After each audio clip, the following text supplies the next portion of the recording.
Good evening, and welcome to our show, Brookfield Public Advocate.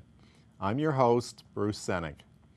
For tonight's show, we continue our series, Meet the Candidates. Tonight's guest is Brian K.Hill, candidate for the Republican nomination for the United States Senate here in Connecticut. Brian, thank you for coming and welcome to our show. Thank you. Thank you for having me, Bruce. It's good to be here.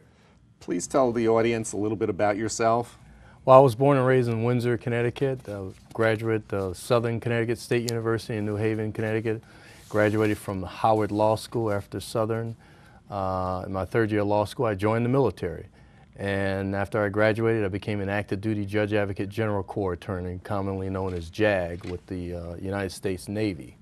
I did that for 6 straight years, from 1998 to 2004. In 2004, I transferred from the Navy to the United States Army and became an active duty Army Judge Advocate General Corps attorney. I did that for 6 straight years, from 2004 to 2010. I got off of active duty in the summer of 2010. I've been deployed around the world, as you might imagine. Most of my time has been in support of this war on terror. I've lived overseas. I've practiced a variety of fields of law, including being a prosecuting attorney, an international law attorney, a federal contract law attorney, federal fiscal law attorney. I've done administrative law, legal assistance. I've been a staff judge advocate, which is like an in-house attorney for a command or an installation, and I've been it for both. So I got a pretty diverse legal background. I have my own law firm right now. I'm a small business owner. I own a general law practice in downtown Hartford, where we help families and small businesses navigate this bureaucratic maze we have here in the state of Connecticut. So that's my education and professional background. I'm running for the United States Senate because I believe this country is in serious trouble. And we got to do some things to turn this ship around and get us headed back to that shining city on the hill where we came from. Yeah. Well, you've already answered my first question. Have you held or run for political office before? No, you cannot hold office while you're on active duty. And most of my career has been on active duty. But I actually consider that a positive, because I believe these career politicians are destroying this country. If you look at the profile of the makeup of the Congress, which you find are career politicians and self-funded candidates. And I ask you, if these are the type of people that are destroying the country, why on earth would Americans want to put more of them back in office? This country is in serious trouble, and we need ordinary Americans bringing common sense solutions to some of these problems if we hope to move this country forward. We got a lot of gridlock in Washington because we have both parties controlled by the extreme wings, and we're working against each other instead of working together, and you see the effects of that today. Yeah. What qualities do you bring to the table for this job? Well, you know, I'm an ordinary American. I bring common sense solutions. I have experience in the military. I've got experience working for the federal government. So I've got a broad base of experience. I'm also a world thinker.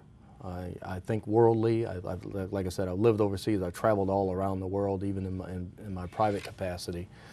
So I've got a very good sense of foreign policy and national security issues, which is what you need in the United States Senate.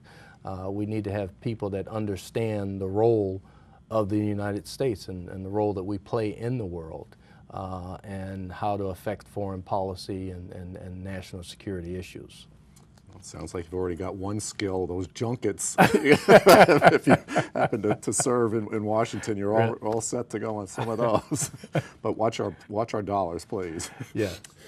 Being somewhat unknown, what quality, in other words, what differentiates you, and what qualities do you believe put you head and shoulders above others in the race, and you can address both Republicans and or Democrats if you like? Well, you know, like I said, we need ordinary Americans in the race. The Republican Party's got a serious problem because we keep nominating the same type of candidates out of Lower Fairfield County. Not that there's anything wrong with Fairfield County, but we keep nominating candidates out of that county that dominate our conventions, dominate our primaries, and then they end up losing the general election. We need a candidate that relates to the average American, the average Connecticut resident. And the fact of the matter is, while we are one of the highest per capita incomes in the nation, the majority of the people that live in the state of Connecticut are not wealthy. The numbers are skewed because of Fairfield County, particularly Greenwich, Stanford area. But by and large, they're average Americans who are middle class and below middle class in the state of Connecticut. And we need to have a candidate that relates to all people. The Republican Party has written off large segments of the population, particularly our cities, and we can no longer expect to do that and win general elections in this state. The fact of the matter is the demographics of this state have changed, but the Republican Party has not. And unless we start adapting to our surroundings, we can no longer expect to win statewide elections. That's why we've lost 9 straight elections. That's why we haven't held this seat in 30 years, because we keep doing the same thing and expecting a different result. Well, that's the definition of insanity, doing the same thing over and over again and expecting a different result. One of my favorite definitions.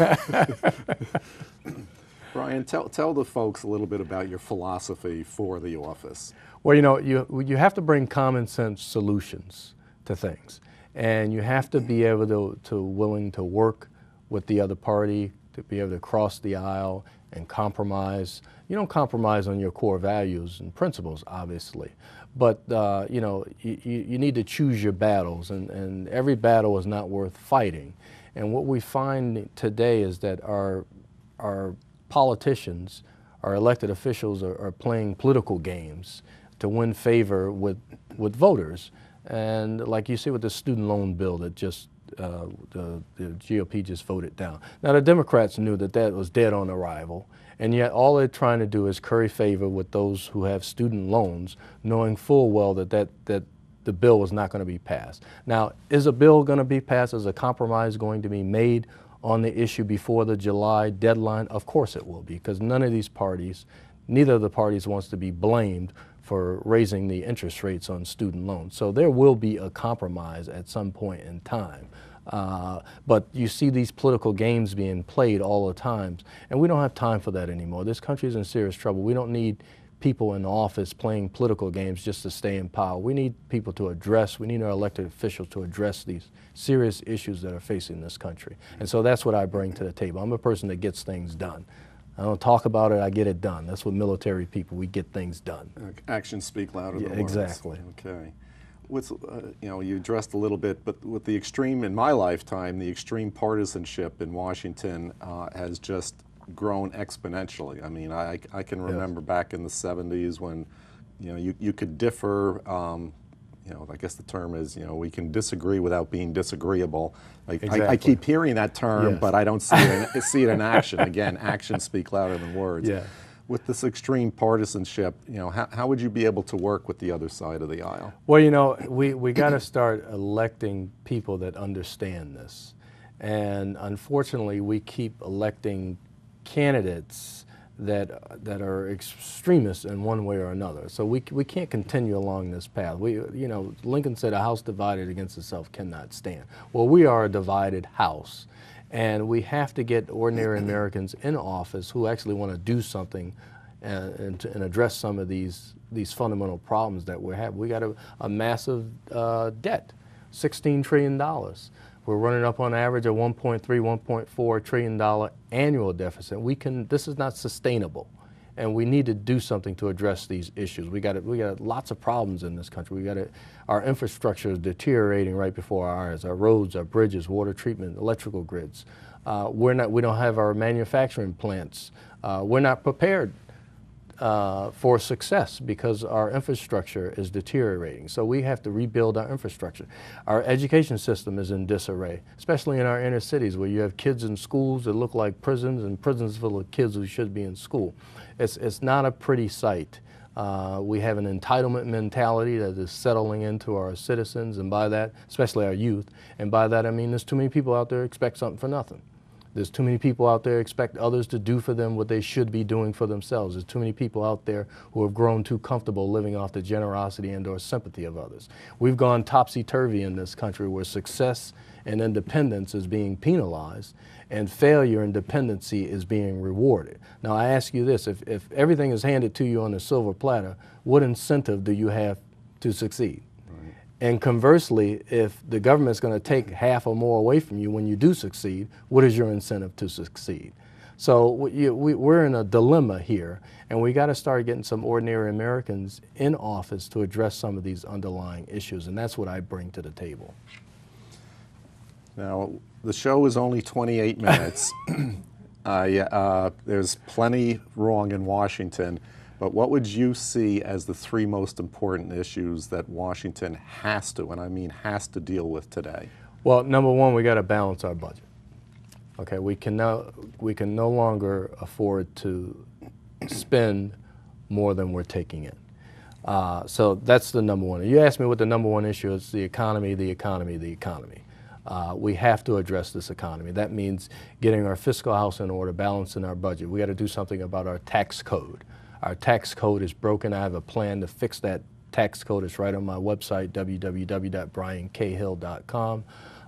You can see my plan up there. My plan is a comprehensive plan to make government work more efficiently. It's called RRR, getting back to the basics, but it's no longer reading, writing, and arithmetic. It's reduce, reform, restructure. Reduce, reform, restructure. To secure America's future, we have to reduce the size of the federal government. We have to reform our entitlement programs, which is where we're spending most of our money, and make sure our entitlement programs promote independence as opposed to dependency. And third, we have to restructure our tax code. 50% of Americans don't pay federal income tax. And that means the 50% that is paying is supplementing the 50% that is not paying. We got to fix this. We got to make sure we have our tax code gives incentives to businesses to keep jobs here in America as to sending the jobs overseas. My tax plan would scrap this tax code as we know it. It would end all double forms of taxation, including payroll taxes, gas taxes, death taxes, estate and gift taxes, all these capital gains taxes, all these double forms of taxation would be gone under my tax plan. It would also eliminate the corporate tax structure. So we'd end this concept of corporate welfare under my plan. So I have a comprehensive plan to make government work more efficient and address some of these fundamental issues that are facing this country. Now, I didn't mean to get too deep in the weeds on the tax plan, but you're not talking about a value-added tax, are you? No, not a value-added tax. My tax plan, and you can go on my website and see it, it's a very comprehensive plan. I spell out, and it's a comprehensive plan. I said the other candidates have platforms. I have a plan. A platform, the difference between a platform and a plan is a platform just gives you a conclusion. We're going to drop the marginal tax rates to 25%. That doesn't mean anything. How are you going to pay for it? Right. How are you going to pay for it? I tell you what I'm going to do, how I'm going to do it, and how I'm going to pay for it. And so that is the difference between my comprehensive plan and the other candidates' platform. But my plan is a combination, for the tax plan, is a combination of a fair tax and a flat tax. And so each person you would have a flat tax for the personal, flat tax for the business, and it's almost the exact same plan as a 999 plan that Herman Cain was promoting during his presidential candidacy. Now, it does have a national sales tax, but let's explain what that national sales. It's not a value-added tax. This is a replacement tax. It would replace all of those double forms of taxation that I talked about earlier. You wouldn't be paying them. For instance, when you go to the gas station, we're paying 18.4 cents a gallon towards federal taxes.